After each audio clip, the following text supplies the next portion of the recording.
Welkom by die aanbieding van die boek Johannes en dan vanaand spesifiek hoofstuk 12 vanaf vers 34 tot en met vers 50 en die onderwerp van hierdie gedeelte of die opskrif van hierdie gedeelte sê dan vir ons dat Jesus die lig van die wêreld.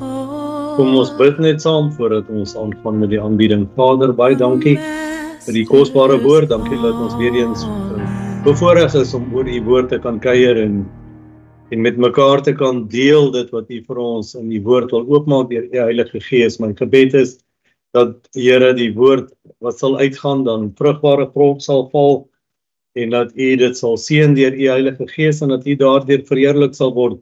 Seën elkeen wat daarna kyk, elkeen wat daarna luister. Dis my gebed in Jesus naam. Amen. Ons sê die boek van Johannes, hoofstuk 12 vanaf vers 34 tot 50. Jesus die lig van die wêreld en ons begin dan by vers 12, vers 34 althans.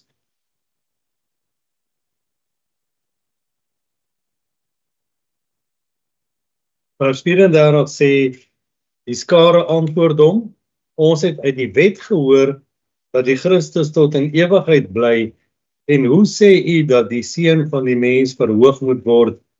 Wie is hier die seun van die mens? Hulle verwys hier, en dit is die Jode en die skrifgeleerdes en die fariseërs daar, hulle verwys hier na die profesie wat opgeteken is dan in Daniël 7 vers 14 en ook so in Jesaja 2 vers 2 tot 5, waar die skrif sê dat die troon of die koninkryk en heerskappy van die Messias sal vir ewig wees. En hier kom Jesus dan nou en hy sê dat hy moet verhoog word en dit is nou sy einde en hierdie hele stelling van Jesus maak toe nou vir die Jode nie sin in hierdie oomblik nie, want as hy dan volgens die profeseë van Daniël en Jesaja gesê het dat hy sal vir ewig wees, hoe is dit dan moontlik dat hy nou sê dit is sy einde en dit skep in hulle harte dan 'n twyfel dat is hy eintlik dan werklik die Messias waarna verwys word, want hoekom sal hy dan nou sê hy gaan sterwe en dit is sy einde, as die profesie in Daniël en Jesaja dan gesê het sy Messias skap en sy heerskappy sal vir ewig wees. Vers 35, en Jesus sê vir hulle, nog 'n klein tydjie is die lig by julle. Wandel solank as julle die lig het, sodat die duisternis julle nie oorval nie. En wie in die duisternis wandel, weet nie waar hy gaan nie. In hierdie gedeelte spoor Jesus die mense aan om van die lig gebruik te maak terwyl dit beskikbaar is. Die lig verwys hier na Jesus self, wat die bron van die geestelike verligting en die waarheid is. Jesus het homself voorberei om die wêreld te verlaat en het die mense gewaarsku om op sy boodskap te reageer terwyl hulle nog die geleentheid het. Met ander woorde, voordat dit te laat is, het hy eintlik hierna hulle die uitroep gemaak en die uitnodiging gemaak om te sê, kom na my toe terwyl julle nog die geleentheid het, terwyl ek nog op die aarde is. En dan sien ons die teenoorgestelde van die lig, soos in elke opsig maar, is die duisternis. En die duisternis waarna Jesus verwys, simboliseer eintlik geestelike onkunde of ook dan skeiding tussen mens en God, of skeiding van God. Hy waarsku hulle dat hulle nie die lig, met ander woorde die waarheid en die lering van Jesus Christus, as hulle dit nie aanneem nie, hulle in die duisternis gelaat sal word of in die duisternis dan sal bly, wat tot verwarring en tot geestelike verlies sal lei aan die einde van die dag, want ons weet mos maar dat Jesus die lig is en ons moet na Jesus kom. As ons dan in die duisternis bly, of diegene wat in die duisternis bly, sal arm bly en sal nie die lig sien en sal nie by Jesus Christus uitkom nie. Vers 36 sê, solank as julle die lig het, glo in die lig, sodat julle kinders van die lig kan word. Dit het hy gespreek en hy het weggegaan en hom van hulle verberg. As ons kyk na die verduideliking van hierdie gedeelte, sien ons dat Jesus spoor hulle aan om hulle vertroue in hom te plaas as die bron van die waarheid en die lewe. En ons weet mos maar dat Jesus is vir ons die lewe, hy is die weg en hy is die waarheid. As ons kyk na die frase waar Jesus hier verwys na die kinders van die lig, dan beteken dit dat diegene wat in Jesus glo en sy leringe aanneem, getransformeer word en deel word van God se familie. Hierdie transformasie staan in kontras met diegene wat in die geestelike duisternis bly. En ons weet mos maar, wanneer ons dan uit Christus gebore word, dan word ons soos Christus. En iemand wat nie uit Christus gebore is nie, bly in die duisternis, en het die woord van die Here nie vir ons op 'n stadium al reeds in Johannes gesê, dat die is kinders van die duiwel, die wat nie by die geestelike geboorte uitgekom het nie.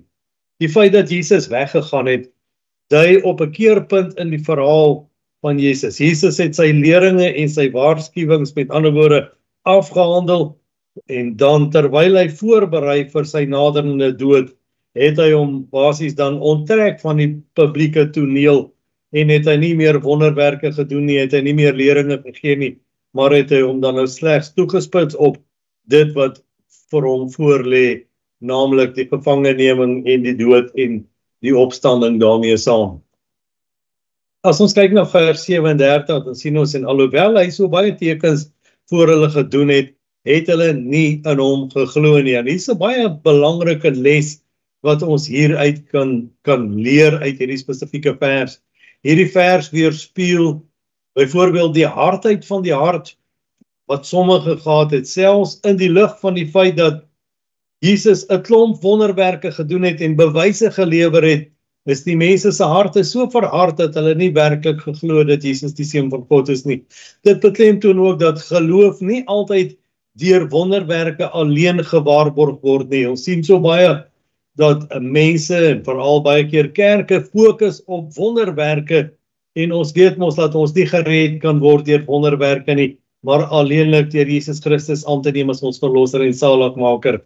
En ons sien dat die mense homself moet oopmaak vir God se waarheid en 'n gewilligheid om Jesus Christus dan te aanvaar ook as verlosser en saligmaker, soos ek reeds gesê het.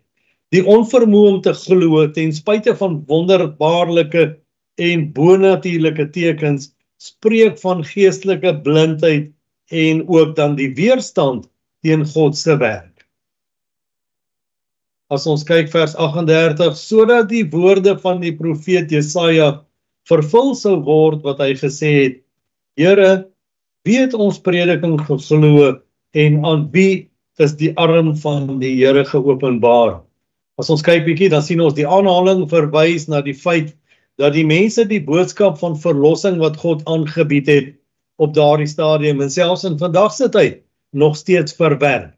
As ons kyk wat die betekenis is van die arm van die Here, dan sien ons dit simboliseer God se krag en sy almag en sy grootheid en sy mag hier op aarde wat deur Jesus se tekens en wonders aan die mens geopenbaar is. Die gedeelte in Jesaja wat geprofeteer is, of 'n profetiese rede was, wat aandui dat die mens nie God se openbaring van homself sou aanvaar as dit in 'n menslike vorm kom nie, maar eerder dan as dit in 'n goddelike vorm sou kom. Vers 39, daarom kon hulle nie glo nie, omdat Jesaja ook gesê het, en hier is dit baie interessant om te sien dat die skrywer Johannes haal aan uit die Bybel uit die boek van Jesaja, haal hy die profesie aan, en hy kom in vers 40 en hy sê, en hy het hulle oë verblind en hulle harte verhard, sodat hulle nie met die oë sou sien nie, en met die hart verstaan, en hulle bekeer, en ek hulle genees nie. Dit het Jesaja gesê, toe hy sy heerlikheid, en dit is God se heerlikheid gesien het, en van hom, van God gespreek het, en u kan daarvan gaan lees ook dan in Jesaja 6, vanaf vers 10, of net vers 10 dan, wat vir ons die volgende sê, maak die hart van hierdie volk vet, en maak hulle ore swaar, en bestryk hulle oë, sodat hulle nie sien met hulle oë, en met hulle ore hoor, en hulle hart nie verstaan nie, en hulle nie bekeer en gesond word nie. En dit is die boek van Jesaja wat die skrywer Johannes dan hier aanhaal, baie kosbaar. Hier word verwys na die gedeelte soos ons nou gelees het in Jesaja 6 vers 10 en dit beteken nie dat God onregverdig is nie. Inteendeel weerspieël dit eerder die realiteit dat wanneer 'n mens voortdurend die opdrag en die genade en die roepstem van God verwerp, hulle tot 'n punt sal kom waar God toelaat dat die mens se hart verhard word. Jy sien dat God laat ons toe om ons eie keuse toe te pas in hierdie wêreld, maar as ons aanhou om God se roepstem te weerstaan, dan laat God toe aan die einde van die dag dat ons hart verhard word teenoor sy stem en ons ore dan toegedruk word soos die skrif hier sê en ons oë toegemaak word sodat ons nie die waarheid kan sien en gered kan word en gesond kan word. In hierdie sin word verwys na gesond word wat eintlik maar beteken om gered te word. God het hulle nie doelbewus blind gemaak nie, maar dit is uit eie keuse die natuurlike gevolge van hulle aanhoudende verwerping deur eie keuse. En met ons gaan dit ook dieselfde soos ek reeds gesê het, as ons aanhou om die roepstem van God te verwerp en ons ore toe te druk daarvoor, dan sal ons ook aan die einde van die dag blind raak vir die waarheid en sal ons nie die lig sien nie en sal ons nie die waarheid sien nie. Jesaja 6 vers 10 wys ook dat God se begeerte om te genees of om dan in hierdie sin te red en te herstel, maar die mens se eie hardheid van hart verhoed hulle om na God te draai.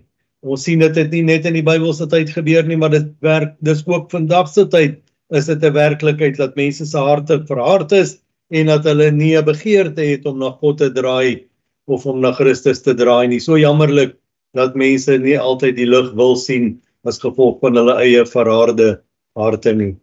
Vers 42, maar tog het sê ons baie van die owerstes in hom geglo, maar terwille van die fariseërs het hulle dit nie bely of erken. Bely beteken om te erken, om nie uit die sinagoge geban te word nie, want hulle het die eer van mense meer lief gehad as die eer van God. As ons net in vers 42 stil staan, dan sien ons in die Joodse samelewing van daardie tyd was die uitsluiting van die sinagoge 'n baie ernstige of 'n sosiale godsdienstige straf.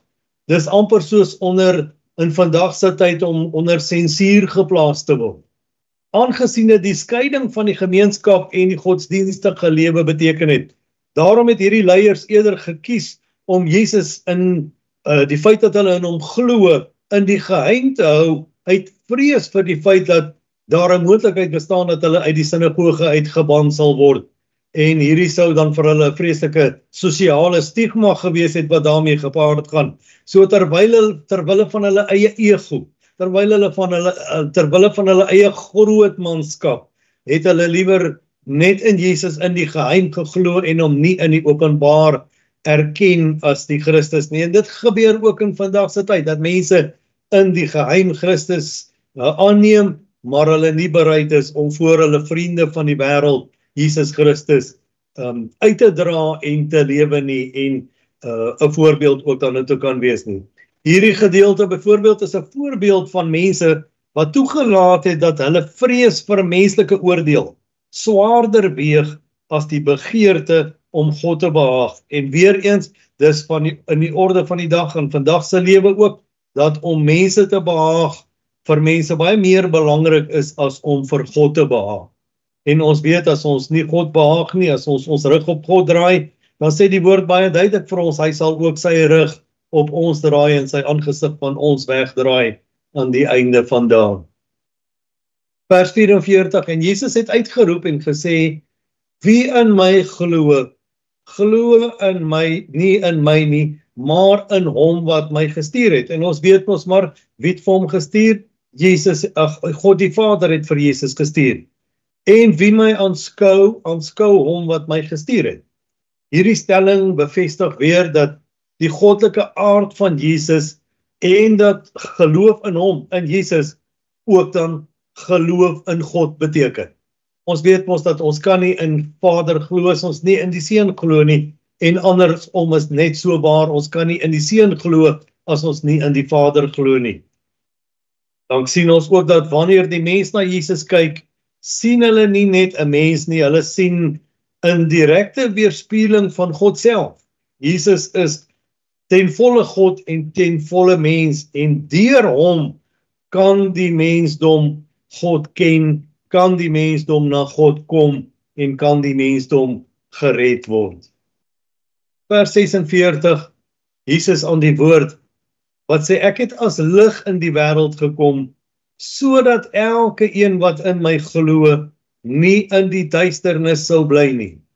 Jesus gebruik die metafoor van lig, 'n tema reg deur die boek van Johannes, wat vir ons verduidelik dat Jesus is die lig. Jesus, die lig, verteenwoordig die waarheid, die lewe en die openbaring van God.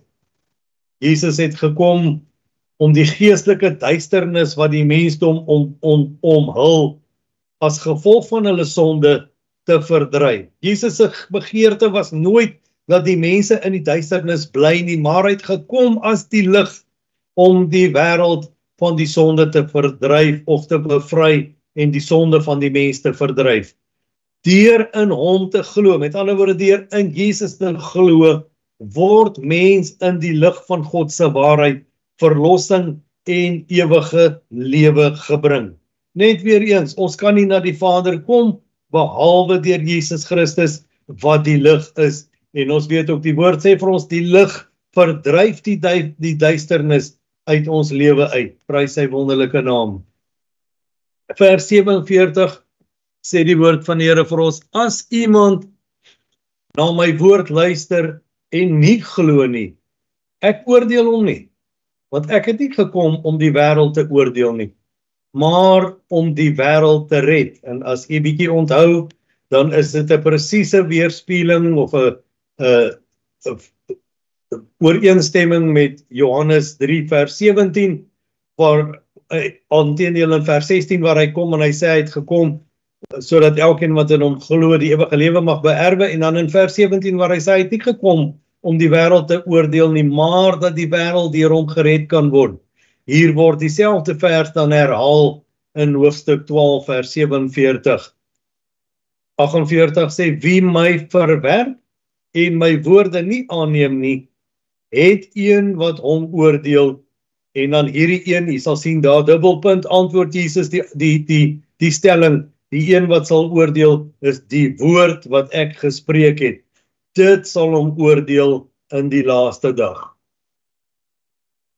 Jesus verduidelik dat sy aardse missie hoofsaaklik gaan om verlossing te bewerkstellig en nie om oordeel oor mense uit te spreek nie.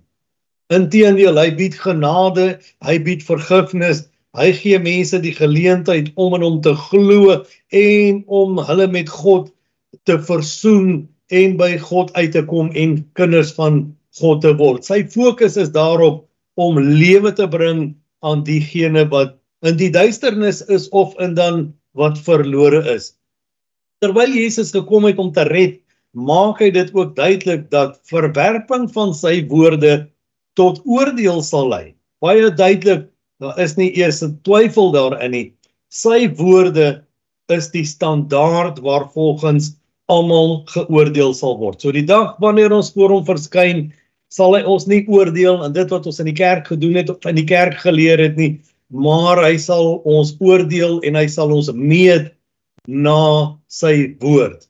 Jesus verwys na die einde met die finale oordeel, met ander woorde, wanneer God almal sal oordeel volgens hoe hulle op die evangelie van Christus Jesus gereageer het op aarde. Of ons hom aangeneem het, of ons hom nie aangeneem het nie. En dit sal gemeet word aan die woord van die Here. Vers 49, want ek het nie uit myself gespreek nie, maar die Vader wat my gestuur het, hy het my 'n gebod gegee wat ek moet sê en wat ek moet spreek. En ek weet dat sy gebod die ewige lewe is. Wat ek dan spreek, net soos die Vader van my gesê het, so spreek ek. Jesus beklemtoon weer dat sy woorde en sy leringe hier op aarde nie sy eie gedagte of sy eie persoonlike opinie of sy eie persoonlike ondervinding of uitvinding is nie, maar 'n direkte opdrag van God die Vader is. Die gebod is Jesus en om in Jesus te glo lei tot die ewige lewe. En ek wil vir u hierdie skrif voorhou wat opgeteken is in 1 Johannes 5 vers 11 en vers 12. U kan dit self lees, maar ek wil dit ook vandag vir u voorhou. Ek lees vir u. En dit is die getuienis dat God ons die ewige lewe gegee het en die lewe is in sy seun. Vers 12, hy wat die seun het die lewe. Wie die seun van God nie het nie die lewe nie. Hoe duideliker kan die woord van die Here dan vandag tot ons spreek om 'n keuse te maak tussen die dood en die lewe, tussen die lig en die duisternis en dan tussen Jesus en tussen die duiwel.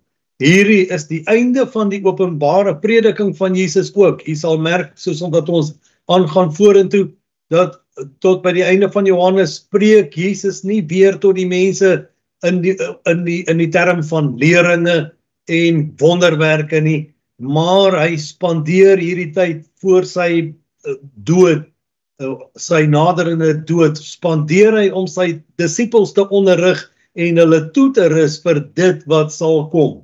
Met ander woorde kan ons amper vir mekaar sê dat die wonderwerkbediening en die leringbediening het dan opgehou realiseer in hoofstuk 12, in hierdie gedeelte van hoofstuk 12 dan. So kom ons dan by die einde ook van hoofstuk 12 en dan ons vers wat ek dink wat ons kan memoriseer vir die week en die tyd wat voorlê, baie kosbaar, wat dan ook vir ons sê, wie my verwerp, want dit is Jesus wat aan die woord is, wat sê, wie my verwerp en my woorde nie aanneem nie, het een wat hom sal oordeel, naamlik die woord wat ek gespreek het, dit sal hom oordeel in die laaste dag.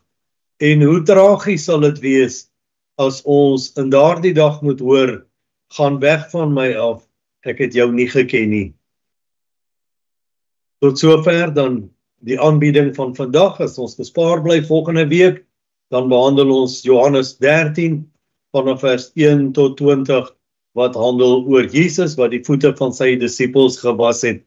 Kom ons bid net saam en ons gee aan God die eer, ook vir hierdie wonderlike woord. Baie dankie Vader vir hierdie wonderlike woord wat ons vandag kon deel.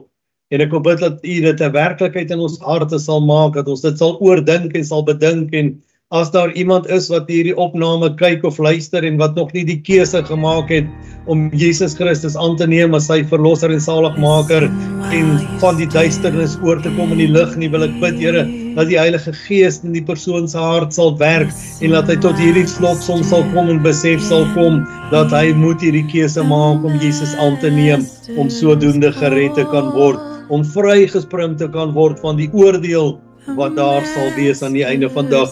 Seën hierdie opname en seën elkeen wat daarna kyk en luister, is my gebed in Jesus naam. Amen.